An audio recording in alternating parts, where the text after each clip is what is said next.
வணக்கம் மாணவர்களே, இந்த வீடியோவில் என்ன பார்க்க போகிறோம் அப்படின்னா 6ஆம் வகுப்பு கணிதம்ல பருவம் 3 இயல் 2 முழுக்கல்ல பயிற்சி 2.2ல் இருக்கக்கூடிய கணக்குகள் தான் பார்க்க போகிறோம். வாங்க பார்க்கலாம். பயிற்சி 2.2 பல்வகைத்திறனறி பயிற்சி கணக்குகளில் முதல் கேள்வி பார்க்கலாம். -3 என்ற முழுவை குறிப்பிடும் இது வேறு அன்றாட சூழ்நிலைகளை எழுதுக அப்படின்னு கொடுத்துருக்காங்களா. ஸோ -3 அப்படின்னா நம்ம என்ன பார்த்துருக்கோம், எண்கோட்டில் குறை எண் அப்படின்னு பார்த்துருக்கோம். அதை என்ன சொல்கிறாங்க, அன்றாட சூழ்நிலையில் 2 எழுதுங்க அப்படின்னு கொடுத்துருக்காங்களா. அப்போது நம்ம சொன்னோம் மேலே அப்படின்னா நம்ம என்ன சொன்னோம், +1 கீழேனா -ன்னு சொன்னாங்களா.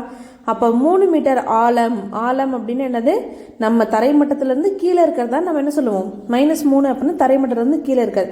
அப்போ 3 மீட்டர் ஆழத்தில் அப்படின்னு சொல்லாங்களா. 3 மீட்டர் ஆழத்தில் மரக்கன்று நடப்பட்டதுன்னு எழுதலாங்களா. அப்போ என்னது -3 தானே குறிக்கும். 3 மீட்டர் ஆழத்தில் என்ன பண்ணுவோம், தரைமட்டம் இருந்தால் மேலே 3 மீட்டர் இது பண்ணி நடமாட்டோம். எங்கே என்ன பண்ணுவோம், தரைத்தளத்திலிருந்து 3 மீட்டர் கீழே குழிப்பறிச்சு தான் என்ன பண்ணுவோம், நடுவோம். அப்போ -3 அப்படிங்கிறது எங்கே குறிப்பிடுறோம் பாருங்க, 3 மீட்டர் ஆழத்தில் மரக்கன்று நடப்பட்டுள்ளது. அடுத்து ரெண்டாவது 2 சூழ்நிலை எழுதி சொல்கிறாங்களா. இது என்ன அப்படின்னா 3 மீட்டர் ஆழம் உள்ள ஒரு பள்ளம். ஆழம் அப்படின்னாவே என்னது, கீழே தரைமட்டத்திலிருந்து நம்ம கொஞ்சம் கீழே இருந்ததுனால தான் அந்த பள்ளம் சொல்லுவோம். அப்போது -3 என்னது 2 சூழ்நிலை எழுத சொல்லியிருக்காங்க. முதல் சூழ்நிலை 3 மீட்டர் ஆழத்தில் மரக்கன்று நடப்பட்டுள்ளது. ரெண்டாவது சூழ்நிலை 3 மீட்டர் ஆழம் உள்ள ஒரு பள்ளம் அப்படின்னால அது -3 தான் குறிக்குது. அடுத்து ரெண்டாவது கேள்வி, பின்வரும் எண்களை எண்கோட்டில் குறிக்கவும் அப்படின்னு கொடுத்தாங்களா. இங்கே கொடுத்துருக்க என்ன பண்ணணும், எண்கோட்டில் குறிக்கணும். -7 விட பெரியதும் 7 விட குறைவதுமான முழுக்கள் அப்படின்னு கொடுத்தாங்களா. -7 விட பெருசாகவும் 7 விட குறைவான முழுக்கள் என்னன்னு கேட்குறாங்க. ஃபர்ஸ்ட் 0லேருந்து என்ன பண்ணிக்கலாம், 7 வரைக்கும் போட்டுக்கலாங்களா. 3 4 5 6 7 8 மைனஸில் போட்டோம்னா -1 -2 -3 -4 -5 -6 -7ங்களா. -7 விட பெரியது, -7 விட பெரியதுன்னா என்ன, -6. அடுத்தது இது வரும் -5. அதுலேருந்து இது வரைக்கும் 7 விட குறைவது, 7 விட குறைவதுன்னா 6 இருக்க முழுக்களை குறிங்க அப்படின்ட்டு இருக்காங்க. அப்போ என்னென்ன வரும், -6 -5 -4 -3 -2 -1 0 0 1 2 3 4 5 6 வரும். புரியுதா. -7 விட பெருசாக இருக்கணும், 5 விட குறைவான இருக்க முழுக்கள் என்னென்ன அப்படின்னு கேட்குறாங்க. அதை என்ன பண்ண சொல்கிறாங்க, எண்கோட்டில் குறிக்க சொல்கிறாங்களா. ஸோ எண்கோட்டில் குறிச்சா போதும், என்னென்ன எழுதினாலும் கரெக்டு தான்.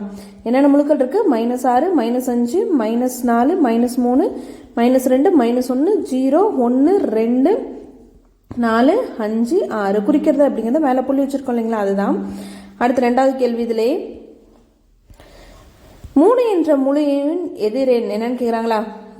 எண் என்னது 3, 3ஓட எதிரெண் என்னன்னு கேட்குறாங்க. 0 1 2 3 4 5 -1 -2 -3 -4 -5 இது எல்லாமே என்ன சொல்லிட்டாங்க, எண்கோட்டில் குறிக்க சொன்னதுனால நமக்கு தெரியும் 3 என்ற முழுவின் எதிரெண் என்னது -3. அப்போ 3 என்ற எண் இது என்னது -3 எண்கோட்டில் குறிக்க சொல்லியிருக்கனால எப்படி சொல்லலாம். அதே மாதிரி -3 அப்படிங்கிற எண்ணோட எதிரெண் என்ன அப்படின்னா 3.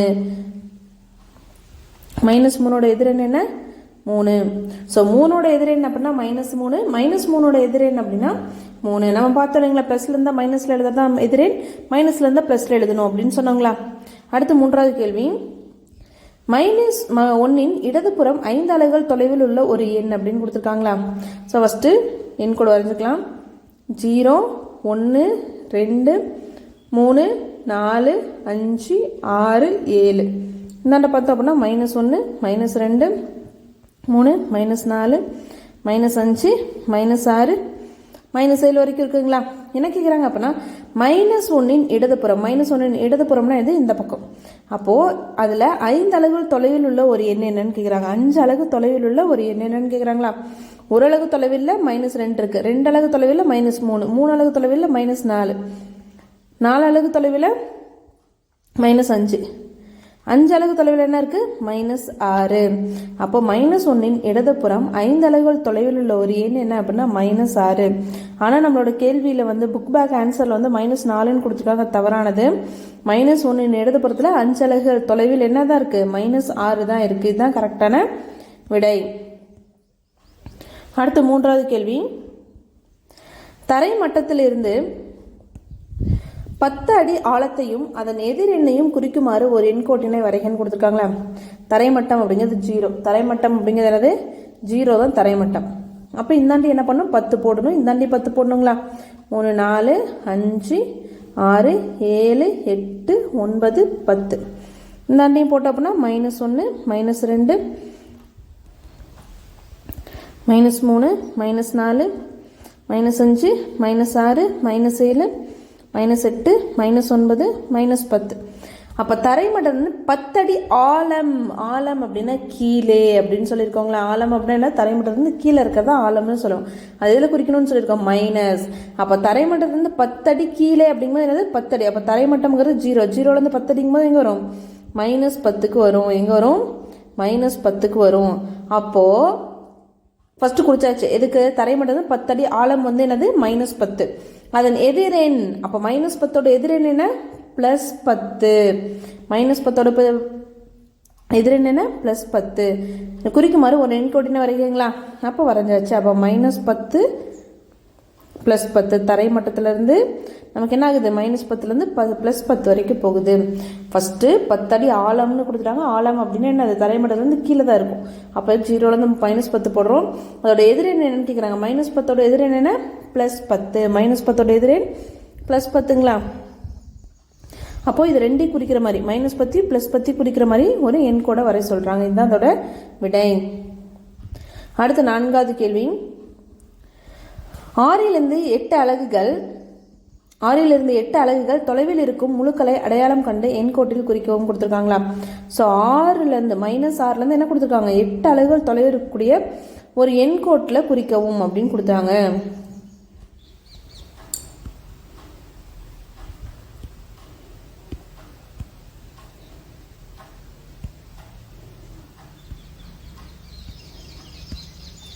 கொடுத்துருக்காங்களா.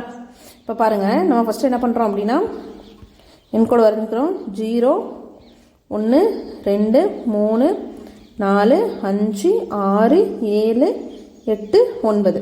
இங்கே என்ன வரும்? -1 -2 -3 -4 -5 -6 -7 -8 -9 -10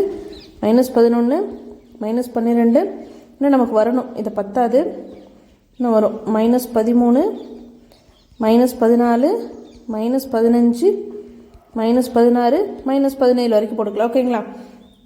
இப்போ என்ன கொடுத்துருக்காங்க அப்படின்னா, சரினா இங்கேயே கூட போட்டுக்கலாம்.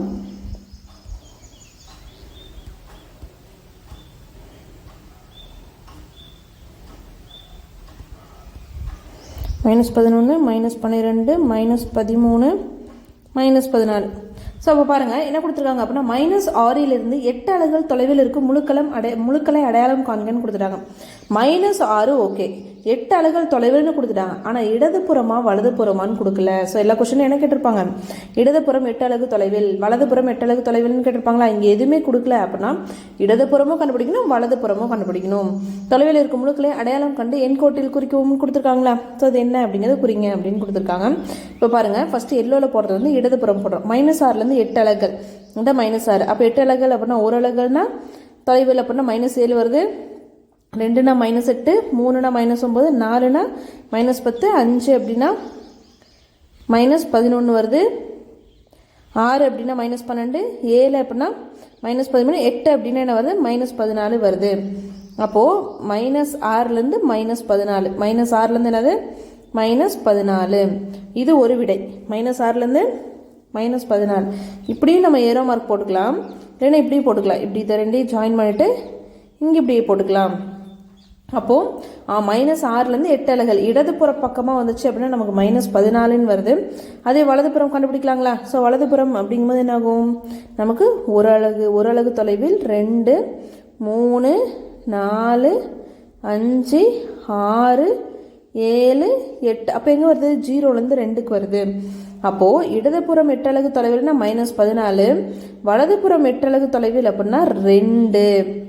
ஓகேங்களா. ஸோ இதுதான் என்னது? இதோட விடை. இடதுபுறம் அப்படின்னா -14, வலதுபுறம் அப்படின்னா 2. எண்கோட்டில் குறிக்க சொல்லியிருக்காங்களா. ஸோ அப்போ வரக்கூடிய விடை என்ன அப்படின்னா 2ம் -14. அப்போ -6லேருந்து இடதுபுறம் 8 அலகு தொலைவில் என்ன இருக்குது? -14 இருக்குது. வலதுபுறம் 8 அலகு தொலைவில் என்ன இருக்குது? 2 இருக்குது. இது ரெண்டும் தான் விடை. அடுத்த 5வது கேள்வி, கீழே உள்ள எண்கோட்டிலிருந்து பின்வரும் வினாக்களுக்கு விடையளிக்கவும் அப்படின்னு கொடுத்துருக்காங்களா. ஸோ கீழே இருக்கக்கூடிய இந்த எண்கோட்டில் இருந்து என்ன பண்ணணும்? கீழே கொடுத்துருக்க கேள்விக்கு பதில் சொல்லணும்னு இருக்காங்க.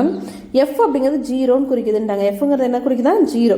அப்போ அடுத்த லைன் என்ன குறிக்கும்? 1 2 3 4 5 6 7 8 9ன்னு குறிக்குங்களா. இங்கே கே வந்து -1, இது -2, ஜி -3, சி -4, இ வந்து -5, -6 -7ன்னு குறிக்குங்களா. ஸோ இப்படி குறிக்கிறது நம்பர் போட்டுக்கிறோம்.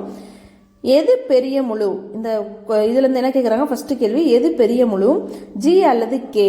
ஜிக்கு என்ன இருக்குது? -3 இருக்குது. கேக்கு என்ன இருக்குது? -1 இருக்குது.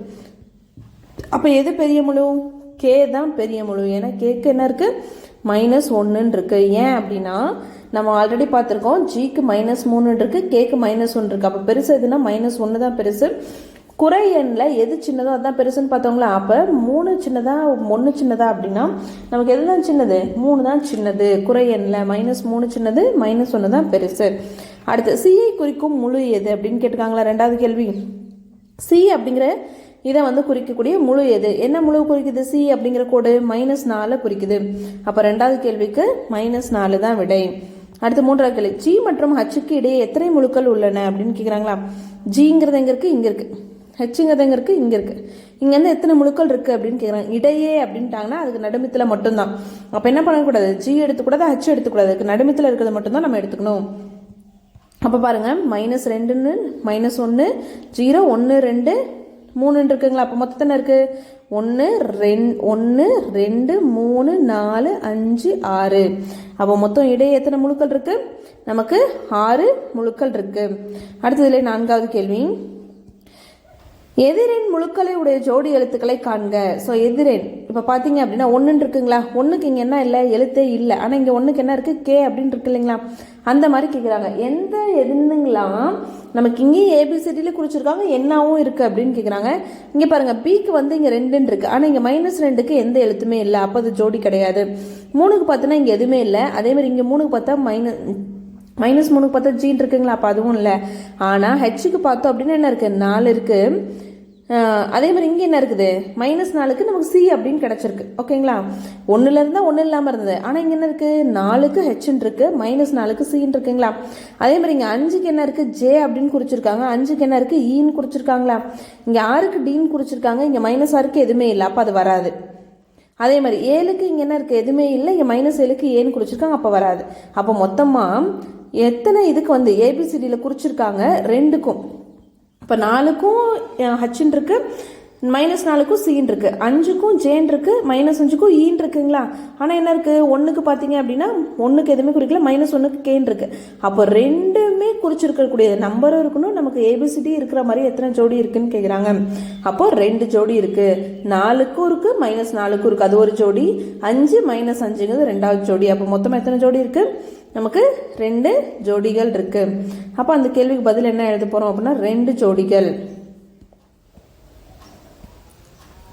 2 ஜோடிகளுக்கு என்ன இருக்கு? அந்த எண்ணும் அதுக்கான எதிரெண்ணுக்கும் ஏபிசிடியில் மார்க் பண்ணியிருக்காங்க. அடுத்த 5வது கேள்வி, டியின் இடதுபுறம் 6 அலகுகளில் உள்ள எண் -6 சரியா தவறா அப்படின்னு கேட்குறாங்களா. டி எது? டி நமக்கு இதுதான் டி. டியிலேருந்து 6 அலகு தொலைவில் இடதுபுறம் அப்படின்னா இந்த சைடுங்களா, லெஃப்ட் ஹேண்ட் சைடுங்களா. அப்போ டிக்கு 6 அலகுகள் தொலைவில் நம்ம பார்க்கணும். அப்போ 1 அலகு தொலைவில் 5, 2 அலகு தொலைவில் 4, 3 அலகு தொலைவில் 3, 4 அலகு தொலைவில் 2, 5 அலகு தொலைவில் 1, 6 அலகு தொலைவில் 0. ஆனால் கொஸ்டின் என்ன கொடுத்துருக்காங்க? டி 6 அலகுல உள்ள எண் -6 சரியான்னு கேட்டிருக்காங்க. தவறு. நமக்கு என்ன தான் கிடைக்குது? 0 அப்படின்னு தான் கிடைக்குது. என்ன கிடைக்குது? ஸோ டிலேருந்து டி அப்படிங்கிறது 6, 6லேருந்து 6 அலகு தொலைவில் நமக்கு என்ன எண் கிடைக்குது? 0ன்னு கிடைக்குது. ஆனால் டியின் இடதுபுறம் 6 அலகுகளில் உள்ள எண் -6ன்னு கொடுத்துருக்காங்க. -6 கிடையாது. என்னது? 0. அப்போ சரியா தவறா அப்படின்னா தவறு. நமக்கு 0ன்னு கொடுத்துருந்தா தான் என்னது சரி. -6ன்னு கொடுத்துருந்தா என்னது 12 அலகு தொலைவில் போயிடுது. அப்போது அது தவறான விடை. 6வது கேள்வி, ஜி ஆனது எண் 3ஐயும் சி ஆனது எண் -1ஐயும் குறிக்கும் எனில் பின்வரும் எண்கோட்டில் ஏ மற்றும் கே ஆனது எந்த முழுக்களை குறிக்கும் அப்படின்னு கேட்குறாங்களா. ஜி ஆனது எதை குறிக்குதுங்களா, 3ங்களா. ஜி வந்து 3ன்ட்டாங்க, சி ஆனது -1ன்ட்டாங்க. ஜி வந்து நமக்கு 3, அதே மாதிரி சி ஆனது -1 குறிக்குதுங்களா.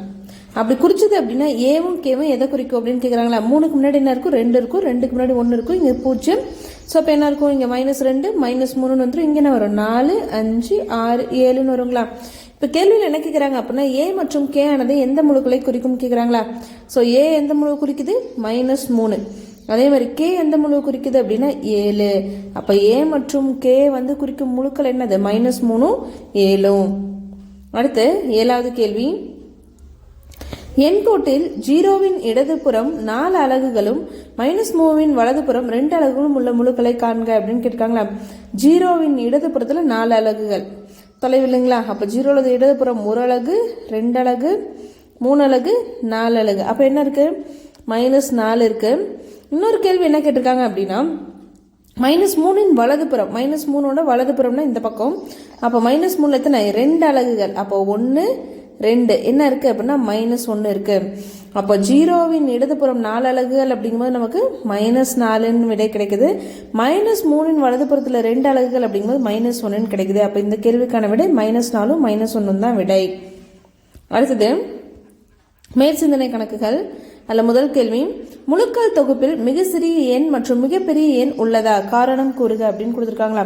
ஸோ முழுக்கள் எண் கோடு அப்படின்னு நம்ம வரைஞ்சோன்னா என்ன சொல்கிறோம், நமக்கு தேவையானது என்ன பண்ணுறோம், இந்தாண்டி ஏரோ மார்க் இந்தாண்டி ஒரு ஏரோ மார்க் போட்டுருக்கோங்களா. அப்படின்னு என்ன அர்த்தம் அப்படின்னா அது போய்கிட்டே இருக்குது அப்படின்னு அர்த்தம். நம்ம கொஷினுக்கு தகுந்தாற் போல் என்ன பண்ணுவோம், ஒரு சில சம்மில் +3 -3 வரைக்கும் வருவோம், ஒரு சில சம்மில் +7 -7 வரைக்கும் வருவோம், ஒரு சில சம்மில் என்ன பண்ணுவோம் 14 +14 -14ன்னு வருவோம். அப்படி என்ன இருக்குது, இந்த பக்கமும் நமக்கு போய்கிட்டே இருக்குது, என்ன இருக்குது இடதுபுறமும் நமக்கு போய்கிட்டே இருக்கு. அப்ப எண் கோட்ல எது சிறுசு எது பெருசுன்னு சொல்ல முடியாது, ஏன்னா அதுக்கு முடிவே கிடையாது இல்லைங்களா. அப்போ வந்து என்ன சொல்லலாம் அப்படின்னா இதுல வந்து மிக சிறிய எண் மிகப்பெரிய எண் என்ன பண்ண முடியாது, கண்டுபிடிக்க முடியாது. முழுக்கள் தொகுப்பில்ட்டாங்களா, முழுக்கள்னா 0 1 2 அப்படின்னு இந்த பக்கமும் போய்கிட்டே இருக்கும், -1 -2 என்ன ஆகும், இந்த பக்கமும் போய்கிட்டே இருக்கும். அப்படி போய்கிட்டே இருக்கனால இதுல மிக சிறிய எண் மிகப்பெரிய எண் என்ன பண்ண முடியாது, கண்டுபிடிக்க முடியாது. அப்போ உள்ளதா அப்படின்னு கேட்டிருக்காங்க, இல்லை கிடையாது. ஏன் அப்படின்னா எண் கோட்டினை என்ன பண்ணலாம், ரெண்டு புறமும் போய்கிட்டே இருக்கும், இருபுறமும் காரணம் கூறுகன்னு சொல்லியிருக்காங்களா. எதனால, இல்லை மிக சிறிய எண் மிகப்பெரிய எண் எதுவுமே இல்லை, அது போய்கிட்டே இருக்கு. எண் கோட்டில் இருபுறமும் முடிவின்றி 10 வரைக்கும் தான் வரையணும் 20 வரைக்கும் தான் வரையணுங்கிறது கிடையாது, எவ்வளோ வேணாலும் என்ன பண்ணிக்கலாம் வரைஞ்சிக்கலாம். அதனால முடிவின்றி விரிவாக்கம் செய்யலாம். செய்யறதுனால என்ன சொல்லலாம், இதுலேருந்து மிக சிறிய எண்ணும் மிகப்பெரிய எண்ணும் என்பதை காண இயலாது. மிகப்பெரிய எண் எனவே மிக சிறிய மிகப்பெரிய எண் என்ன பண்ண முடியாது, காண இயலாது. இருபுறம் என்ன ஆயிட்டு இருக்கு, முடிவு இல்லாமல் போயிட்டே இருக்கிறனால நமக்கு என்ன முடியாது, மிக சிறிய எண் மிகப்பெரிய எண் காண முடியாது. இதுதான் இந்த கேள்விக்கான விடை. அடுத்து 9வது கேள்வி, செல்சியஸ் தெர்மோமீட்டரை பார்த்து பின்வரும் வினாக்களுக்கு விடையளி அப்படின்னு கொடுத்துருக்காங்களா. இந்த கொடுத்துருக்க செல்சியஸ் தெர்மோமீட்டரை பார்த்து என்ன பண்ணும், கேட்ட கேள்விக்கு பதில் சொல்லுங்க அப்படின்ட்டு இருக்காங்க. முதல் கேள்வி, வெப்பநிலைமானி காட்டும் வெப்பநிலை அளவு என்ன அப்படின்னு கேட்குறாங்களா. ஸோ கரெக்டாக பாருங்க, இந்த ரெட் கலரில் காமிச்சிருக்கு இல்லையா, எங்கே காமிச்சிருக்கு, -10 கிட்ட காமிச்சிருக்கு. அப்போ வெப்பநிலைமானியில் காமிக்கக்கூடிய அளவு என்ன அப்படின்னா -10 டிகிரி. ஓகேவா, அப்போ -10 தான் என்னது ரெட் கலர்லையும் காமிச்சிருக்கு இல்லையா, அப்போ -10 டிகிரி. அடுத்து வெப்பமானியில் 0 டிகிரிக்கு கீழே 5 டிகிரி எங்கு குறிப்பாய், 5 டிகிரியை எங்கு குறிப்பாய் அப்படின்னு கேட்டிருக்காங்களா. அப்போ 0க்கு கீழே 5 அப்படின்னு இந்த இடத்துல வருங்களா, இந்த கோடு இது என்னது -5ன்னு குறிப்போம். அப்போ -5 டிகிரி செல்சியஸ். 0க்கு அடுத்து இருக்கிறது -1, அடுத்த லைன் -2, அடுத்த லைன் 3வது லைன் வந்து -3, அடுத்த லைன் -4, இந்த பெரிய கூட -5. அப்படியே பார்த்தோம் அப்படின்னா அடுத்து -6 -7 -8 -9 அடுத்து -10 அப்படின்னு கிடைக்குங்களா. அப்போ 0 டிகிரிக்கு கீழே 5 டிகிரி, மேலே அப்படின்னு கொடுத்தாங்கன்னா +5ன்னு குறிப்போம், கீழேன்னு கொடுத்தனால -5 டிகிரின்னு குறிக்கிறோம். வெப்பநிலை மானியில் உள்ள வெப்பநிலையை 10 டிகிரி குறைத்தால் வெப்பநிலைமானி காட்டும் வெப்பநிலை என்ன? ஸோ இப்போ வந்து -10 காமிக்குது. என்ன காமிக்குது? -10 காமிக்குது. அதில் 10 டிகிரி குறைஞ்சிச்சு அப்படின்னா என்ன எதை காமிக்கும்? -20 டிகிரி காமிக்கும். 10 டிகிரி குறைச்சிட்டோம் அப்படின்னா என்ன ஆகும்? -20 இந்த இடத்துல காமிக்கும். -20 டிகிரி செல்சியஸை காமிக்கும்.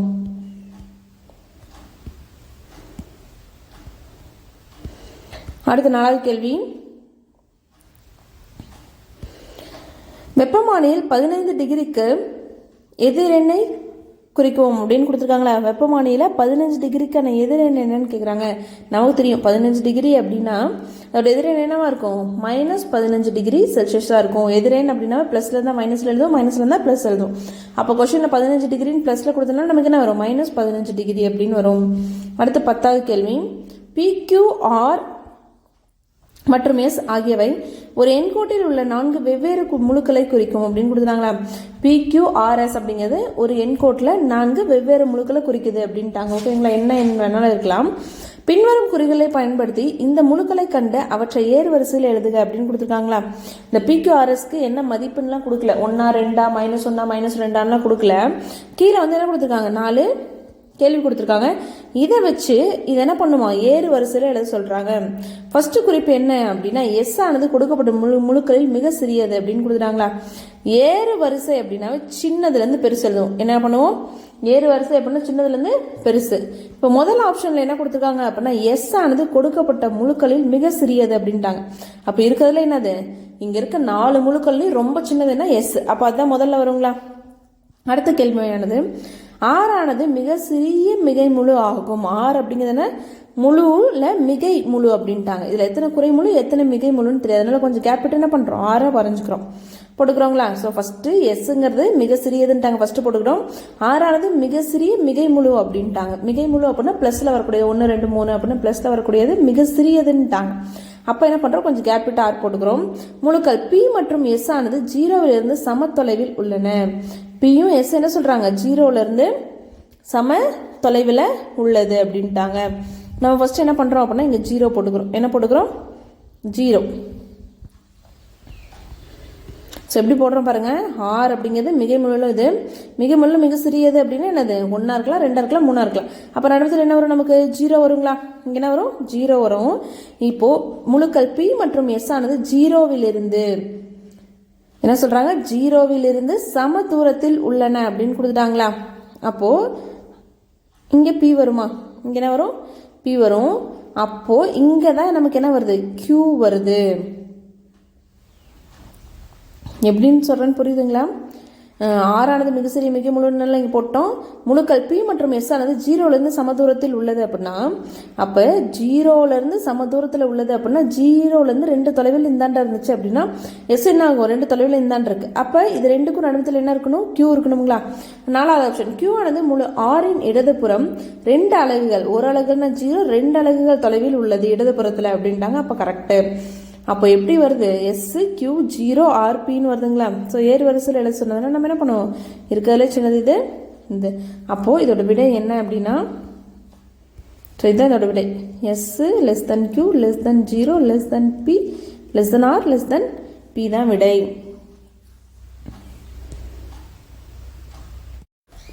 11வது கேள்வி. வீடு 0 என்பதனை தொடக்க புள்ளியாக கொண்டு பின்வரும் இடங்களை எண்கோட்டில் வரிசையாக கொடுக்கப்பட்டுள்ள குறிப்புகளின்படி குறித்து அதற்குரிய முழுக்களை எழுதுக அப்படின்னு கொடுத்துருக்காங்களா? ஸோ என்ன கேள்வி கொடுத்துருக்காங்க அப்படின்னா வீடை 0 அப்படின்னு குறிச்சுக்கிறோம். 0ன்னு குறிச்சிட்டு அதான் தொடக்க புள்ளியை நம்ம எடுத்துக்கிட்டு ஸோ கீழே கொடுத்துருக்காங்க இல்லைங்களா? பின்வரும் இடங்களை இங்கே பின்வரும் இடங்கள் எண்கோட்டில் வரிசையாக கொடுக்கப்பட்டுள்ளன அப்படின்னு கொடுத்துருக்காங்களா? பின்வரும் இடங்கள் அப்படிங்கிறது என்னென்ன இடங்கள் கொடுத்துருக்காங்க? வீடு, பள்ளி, நூலகம், விளையாட்டு திடல், பூங்கா, பல்பொருள் அங்காடி, பேருந்து நிறுத்தம், தொடர்வண்டி நிலையம், அஞ்சலகம், மின்சார அலுவலகம். இதெல்லாம் நம்ம குறிச்சிட்டு என்ன பண்ணோம் அப்படின்னா அது எந்த இடத்துல இருக்குது, எந்த முழுக்கல்ல இருக்குது. இப்போ எப்படி வீடு அப்படிங்கிறது 0 அப்படிங்கிற முழுக்கல்ல இருக்கு இல்லைங்களா? அதே மாதிரி பள்ளி எங்கே இருக்கும், நூலகம் எங்கே இருக்கும் அப்படின்னு குறிச்சிட்டு பின்னாடி கேட்கக்கூடிய கேள்விக்கு பதில் சொல்லுங்கள் அப்படின்ட்டு இருக்காங்க. முதல் கேள்வி. பேருந்து நிறுத்தம் வீட்டிற்கு வலதுபுறம். பேருந்து நிறுத்தம் எங்கே இருக்குங்களா? வீட்டிற்கு வலதுபுறம் 3 அலகுகள் தொலைவில் உள்ளன அப்படின்னு கொடுத்துருக்காங்களா? வீட்டிற்கு வலதுபுறம்னா இந்தாண்ட. அப்போது 1 2 3 அலகுகள் அப்படிங்கும்போது எங்கே வருது 3க்கு வருது. அப்போ பேருந்து நிறுத்தம் எந்த இடத்துல இருக்குது அப்படின்னா 3ங்கிற இடத்துல இருக்குது. பேருந்து நிறுத்தம் எங்கே இருக்குது 3. அப்போ இதுக்கான விடை என்ன அப்படின்னா 3 தான் விடை. அப்போ 3 இருக்கிற இடத்துல நமக்கு என்ன இருக்குது பேருந்து நிறுத்தம். இது ஃபர்ஸ்ட் கேள்வி. ரெண்டாவது கேள்வி பார்க்கலாங்களா?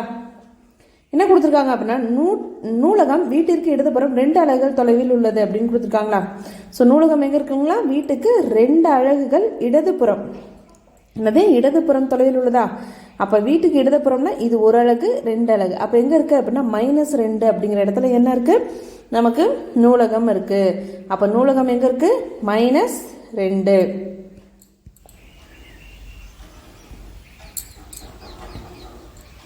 இது வந்து நூலகம். அப்போ என்ன பண்ணலாம் ரெண்டாவது கேள்விக்கு 2 எழுதிக்கலாங்களா?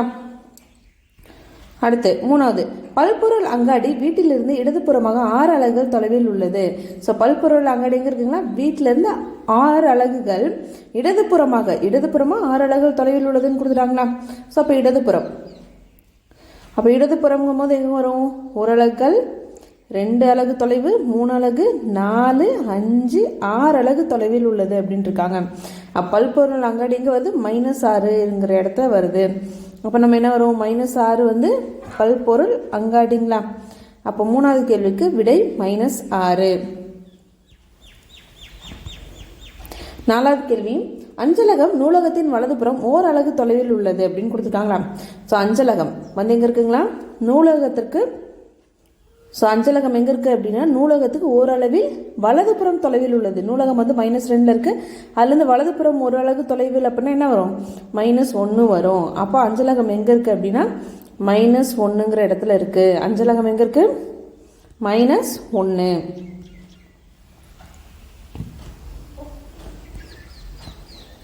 அடுத்த ஐந்தாவது கேள்வி பூங்கா பல்பொருள் அங்காடிக்கு வலதுபுறம் 1 அலகு தொலைவில் உள்ளது கொடுத்துருக்காங்களா. ஸோ பல்பொருள் அங்காடிக்கு வலதுபுறத்தில் 1 அலகு. பல்பொருள் அங்காடி எங்கே இருக்குது -6ங்கிற இடத்துல இருக்குது. அங்கேருந்து 1 அலகு தொலைவில் நமக்கு என்ன இருக்குங்களா வலதுபுறத்தில் 1 அலகு தொலைவில் நமக்கு வந்து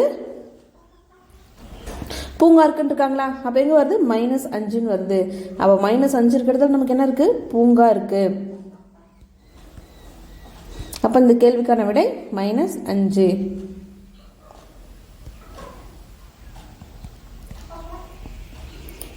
அடுத்து தொடர்வண்டி நிலையம் அஞ்சலகத்தின் இடதுபுறம் 4 அலகுகள் தொலைவில் உள்ளது கொடுத்துருக்காங்களா. ஸோ தொடர்வண்டி நிலையம் எங்கே இருக்குது அப்படின்னா அஞ்சலகத்துக்கு இடதுபுறத்தில் 4 அலகு தொலைவில் உள்ளதுன்னு கொடுத்துட்டாங்க. அஞ்சலகம் எங்கே இருக்குது -1 இருக்குது. இது வந்து என்ன சொல்லியிருக்காங்க 4 அலகுகள் எங்கே வலதுபுறம் தொலைவில் உள்ளது இடதுபுறம் தொலைவில் உள்ளது அப்படின்னு கொடுத்துட்டாங்களா. இடதுபுறம் தொலைவில் உள்ளது. அப்போ அஞ்சலகத்திலேருந்து இடதுபுறம் 4 அலகுகள் 1 அலகுகள் தொலைவில்னா -2 2 அலகுனா -3 3 அலகுகள் அப்படின்னா -4 4 அலகுகள் அப்படின்னா எங்கே இருக்குது 4 இல்லை 3 அலகுகள் தான். என்ன கொடுத்துருக்காங்க அப்படின்னா தொடர்வண்டி நிலையம் வந்து அஞ்சலகத்திலிருந்து 3 அலகுகள் இடதுபுற தொலைவில் இருக்குது அப்படின்ட்டு இருக்காங்க. அப்போ எங்கே இருக்குது -4ல் இருக்குது. அப்போ -4 நமக்கு என்ன வரும் தொடர்வண்டி நிலையம் வரும். தொடர்வண்டி நிலையம் எங்கே இருக்குது அப்படின்னா -4 அப்படிங்கிற இடத்துல இருக்குது.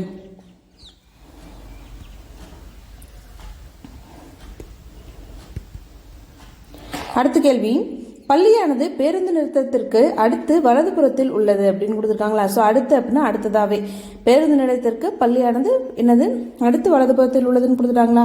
ஸோ நம்ம பேருந்து நிலையம் எங்கே இருக்குன்னு தெரியும். பேருந்து நிலையம் எங்கே இருக்குது பேருந்து நிலையம் வந்து 3 இருக்குது. ஸோ அதுக்கு என்ன கொடுத்துருக்காங்க அதுக்கு அடுத்து வலதுபுறத்தில் என்ன கொடுத்துருக்காங்க வலதுபுறத்தில் அடுத்து இருக்கிறது அப்படின்னு கொடுத்துட்டாங்களா. அப்போ எது வரும் 3க்கு அடுத்து இருக்கிறது என்னது 4 வலதுபுறம் அப்படிங்கிறனால நமக்கு என்ன வரும் 4 3க்கு அடுத்து வலதுபுறத்தில் என்ன இருக்குது 4 இருக்குங்களா. ஸோ அப்போ 4 இருக்க இடத்துல தான் நமக்கு என்ன வரும் பள்ளி வரும். ஸோ 4 இருக்க இடத்துல தான் நமக்கு என்ன கிடைக்குது பள்ளி இருக்குது. அடுத்து அப்போ அந்த கேள்விக்கான விடை 4ன்னு போட்டுப்போங்களா. அப்போ பள்ளி எங்கே இருக்குது அப்படின்னா 4ங்கிற இடத்துல இருக்குது. ஸோ அடுத்து 8வது கேள்வி விளையாட்டு திடலும் நூலகமும் ஒன்றுக்கொன்று எதிரெதிரே உள்ளன அப்படின்னு கொடுத்துட்டாங்களா. ஸோ விளையாட்டு திடலும் நூலகமும் எப்படி இருக்குங்களா எதிரெதிரே இருக்குது அப்படின்னு கொடுத்துருக்காங்க. ஸோ அப்போ விளையாட்டு திடல் முன்னே எங்கே இருக்குன்னு நம்ம பார்க்கணும். விளையாட்டு திடல் நம்ம என்ன கண்டுபிடிக்கல, நூலகம் கண்டுபிடிச்சிருக்கோம். ஸோ நூலகம் என்ன இருக்குது, -2 இருக்குங்களா. நூலகம் என்ன இருக்குது, -2 இருக்கு.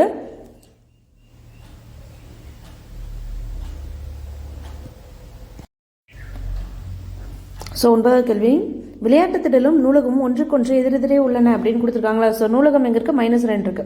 அப்போ அது எதிரே உள்ளதுன்னா என்னது, +2ங்களா. ஸோ இது ரெண்டு எதிரெதிரே உள்ளது அப்படின்னா எதிரெண் அப்படின்னா நம்ம பார்த்துருக்கோம் இல்லைங்களா. மைனஸ்ல இருந்தால் ப்ளஸ்ல எழுதுவோம், ப்ளஸ்ல இருந்தால் மைனஸ்ல எழுதுவோம். அப்போ +2ங்கிற இடத்துல தான் நமக்கு என்ன இருக்கு, விளையாட்டு திடல் இருக்கு. இது 9வது கேள்விக்கான விடை.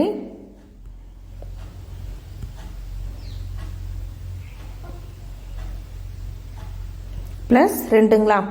ஸோ அடுத்து 9வது கேள்வி, மின்சார அலுவலகமும் பல்பொருள் அங்காடியும் வீட்டிலிருந்து சமத்தொலைவில் அமைந்துள்ளன அப்படின்னு கொடுத்துருக்காங்க. ஸோ பல்பொருள் அங்காடி நம்ம ஆல்ரெடி கண்டுபிடிச்சிருக்கோம். அப்போ மின்சார அலுவலகம் இப்போ என்ன கொடுத்துருக்காங்க, பல்பொருள் அங்காடி ரெண்டும் வீட்டிலிருந்து, அப்போ 0லேருந்து சமத்தொலைவில் இருக்குது அப்படின்னு சொல்லியிருக்காங்க. அப்போ பார்க்கலாங்களா. அப்போ பல்பொருள் அங்காடி இங்கே இருக்குது, பல்பொருள் அங்காடி -6ல் இருந்துச்சு அப்படின்னா, ஸோ நமக்கு என்னது, மின்சார அலுவலகம் சமத்தொலைவில் அமைந்துள்ளன. எங்கேருந்து, வீட்டிலிருந்து சமத்தொலைவு அப்படின்ட்டாங்களா. இது -6ல் இருந்துச்சு அப்படின்னா இது இதில் இருக்கணும், +6ல் இருக்கும். ஸோ இதில் இருக்கும், +6ல் இருக்கும். அப்போ பல்பொருள் அங்காடி நமக்கு எங்கே இருக்குது அப்படின்னா +6ல் வரும். அப்போ நமக்கு ஸோ மின்சார அலுவலகம் 6 பல்பொருள் அங்காடியில் மின்சார அலுவலகம் எங்கே இருக்குது அப்படின்னா +6ல் இருக்குது. அப்போ மின்சார அலுவலகம் இங்கே என்ன முழு எண்ணு குறிக்குது அப்படின்னா +6 குறிக்குது. இப்போ இந்த கேள்விக்கான விடை 6.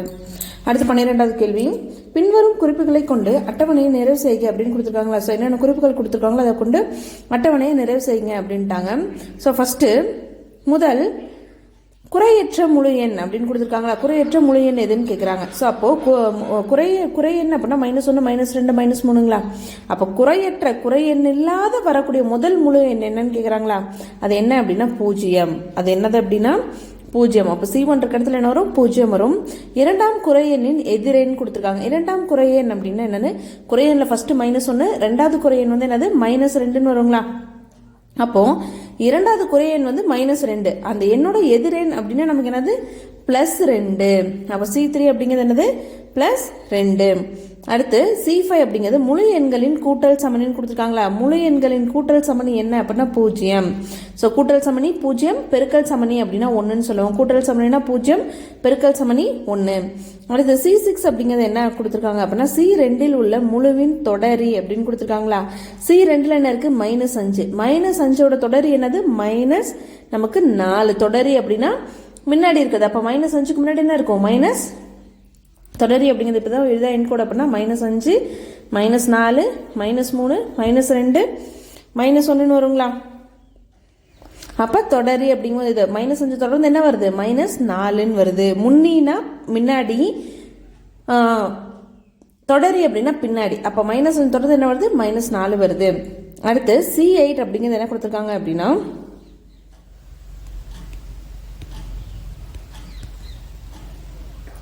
C7ல் உள்ள முழுவில் முன்னி அப்படின்னு கொடுத்தாங்களா. ஸோ என்ன கொடுத்துருக்காங்க, C8 அப்படிங்கிறது C7ல் உள்ள, C7 என்ன -7, -7 உள்ள முழுவின் முன்னி அப்படின்ட்டாங்க. அப்போ ஒரு எண்கோடு இருந்துச்சு அப்படின்னா -7க்கு முன்னாடி என்ன இருக்கும், -8 இருக்கும், -7க்கு பின்னாடி -6 இருக்குங்களா. அப்போ இங்கே என்ன வரும் அப்படின்னா C8 அப்படிங்கிறது -8. இங்கே 2 கூட்டல் சமணி 0. C2ல இங்கே என்னது C6 -4, இங்கே என்னது முன்னி நமக்கு -8. அடுத்து C9 C5ல் உள்ள முழுவின் எதிரெண் அப்படின்னு கொடுத்துருக்காங்க. C5ல் என்ன இருக்கு, 0 இருக்கு. அப்போ 0த்தோட எதிரெண்ணு நமக்கு என்னதான் 0 தான். ஒருவேளை +ல இருந்தால் மைனஸ்ல எழுதும், மைனஸ்ல இருந்தால் ப்ளஸ் எழுதும். அப்போ 0க்கு +0னால -0னால என்ன 1 தான். அடுத்து 13வது கேள்வி, கீழே உள்ள பட்டை வரைபடமானது ஒரு சிறு வர்த்தக நிறுவனத்தின் 2011ஆம் ஆண்டு முதல் 2017ஆம் ஆண்டு வரையிலான லாபம் மற்றும் நஷ்டத்தை விளக்குகிறது அப்படின்னு கொடுத்துருக்காங்களா. ஸோ 2011லேருந்து 2017 வரைக்கும் இருக்கக்கூடிய எவ்வளோ லாபம் கிடைச்சிருக்கு, எவ்வளோ நஷ்டம் கிடைச்சிருக்கு அப்படிங்கிறத இது குறிக்குது அப்படின்ட்டாங்க. கீழே கொடுத்துருக்க கேள்விக்கு நம்ம பதில் சொல்லணும். இதுதான் வரைபடம். ஓகேங்களா. நமக்கு நஷ்டம் எப்படி இருக்குது, கோடிகளாக நஷ்டமாக இருக்குது. இப்போ முதல் கேள்வி, பின்வரும் வினாக்களுக்கு விடையளி கொடுத்துட்டாங்களா? 2014 ஆண்டில் நிறுவனத்திற்கு லாபமா நஷ்டமா அப்படின்னு கேட்குறாங்களா என்பதை குறிக்கும் முழுவினை எழுதுக அப்படின்னு கொடுத்துருக்காங்க. லாபத்து குறிக்குதா நஷ்டமா குறிக்குதா எந்த முழு குறிக்குது அப்படின்னு சொல்லி கேட்குறாங்களா? அப்போ 2014 நமக்கு எதை குறிக்குது அப்படின்னா 45 குறிக்குது. 2014 எவ்வளோ வருது? 45 வருது. 2014 எவ்வளோ வருது? நமக்கு 45ன்னு கிடைக்குது. ஸோ அப்போ 2014 லாபமா நஷ்டமானு கேட்டிருக்காங்களா? நமக்கு என்ன இருக்கு? மேலே வரைஞ்சது லாபம், கீழே இருக்கிறது நஷ்டம். அப்போ 2014 நமக்கு லாபம் தான் கிடைச்சிருக்கு. எவ்வளோ கிடைச்சிருக்கு? +45 கிடைச்சிருக்கு. அப்போ +45 அப்படின்னு குறிக்கிறோம். அடுத்த 2016 ஆண்டில் நிறுவனத்தின் லாபமா நஷ்டமா என்பதை குறிக்கும் முழுவினை எழுதுக கொடுத்துருக்காங்களா? இப்போ 2014 எப்படி கேட்டாங்களோ அதே மாதிரி 2016 லாபமா நஷ்டமானு கேட்குறாங்க. 2016 பார்த்தோம் அப்படின்னா நமக்கு என்ன இல்லை? லாபமும் இல்லை நஷ்டமும் இல்லை. 2016 அப்படிங்கிறது இதுதான். ஸோ அந்த இடத்துல நமக்கு என்ன குறிக்கல? லாபமும் சொல்லலை நஷ்டமும் சொல்லலை. அந்த இயரில் என்ன இல்லை? லாபமும் கிடைக்காது நஷ்டமும் கிடைக்காதுன்னு சொல்லியிருக்காங்க. அப்போ லாபமும் இல்லை நஷ்டமும் இல்லை அப்படின்னா அங்கே என்ன ஆகிடும்? 0 ஆகிடுங்களா? அடுத்து 3வது கேள்வி, 2011 மற்றும் 2012 ஆண்டுகளில் நிறுவனத்திற்கு ஏற்பட்ட நஷ்டத்தை முழுக்களால் எழுதி கொடுத்துருக்காங்களா? ஸோ 2011 2012 ஆண்டுகளில் நிறுவனத்துக்கு ஏற்பட்ட நஷ்டம் எவ்வளோ அப்படின்னு கேட்டிருக்காங்க. அப்போது 2011 எவ்வளோ நஷ்டங்களா? 10. 2012 எவ்வளோ நஷ்டம்? 20. அப்போ என்னது? நஷ்டம் அப்படின்னா நமக்கு லாபம் அப்படின்னா ப்ளஸில் எழுதுவோம், நஷ்டம் அப்படின்னா என்ன பண்ணுவோம்? மைனஸில் எழுதுவோம். அப்போது -10 மற்றும் -20. 2011 10 கோடி லாஸ் ஆகிருக்குது. அதேமாதிரி 2012 ஆண்டு 20 கோடி லாஸ் ஆகிருக்கு. அப்போ நமக்கு என்னது? நஷ்டம் அப்படிங்கிறத மைனஸில் எழுதுவோம், லாபம் அப்படிங்கிறத ப்ளஸில் எழுதுவோம். அடுத்த கேள்வி, 2012 ஆண்டில் நிறுவனத்தின் நஷ்டம் மிக குறைவாக உள்ளது, இக்கூற்று சரியா அப்படின்னு கொடுத்துருக்காங்க. தவறு. என்ன அப்படின்னா இப்போ தானே கேள்வியில் பார்த்தோம் 2011 10 கோடி தான் நஷ்டம். ஆனால் 2012 20 கோடி நஷ்டம். 2012 20 கோடி நஷ்டம். ஆனால் என்ன சொல்கிறாங்க அப்படின்னா நிறுவனத்தின் நஷ்டம் மிக குறைவாக உள்ளது. 2012 தான் ரொம்ப குறைவு அப்படிங்கிறாங்க. கிடையாது, 2011 தான் ரொம்ப குறைவு, 10 கோடி தான் நஷ்டம். ஆனால் 2012 என்னாச்சு? 20 கோடி நஷ்டம். அப்போ அவங்க கொடுத்துருக்க கூற்று தவறு. 5வது கேள்வி நிரப்புக. 2011 ஆண்டில் உள்ள நட்டமும் 2011 ஆண்டில் உள்ள லாபமும். ஸோ 2011 இருக்கக்கூடிய நஷ்டம் எவ்வளோ? 10 கோடி. 2013 இருக்க லாபம் என்ன? 10 கோடி. அப்போது 2011 இருக்கக்கூடிய நஷ்டமும் 2013 இருக்க லாபமும் எப்படி இருக்கு? நமக்கு சமமாக இருக்கு. 2011 10 கோடி ரூபாய் நஷ்டமாக இருக்கு, 2013 10 கோடி ரூபாய் என்ன இருக்கு? லாபம் வந்திருக்கு.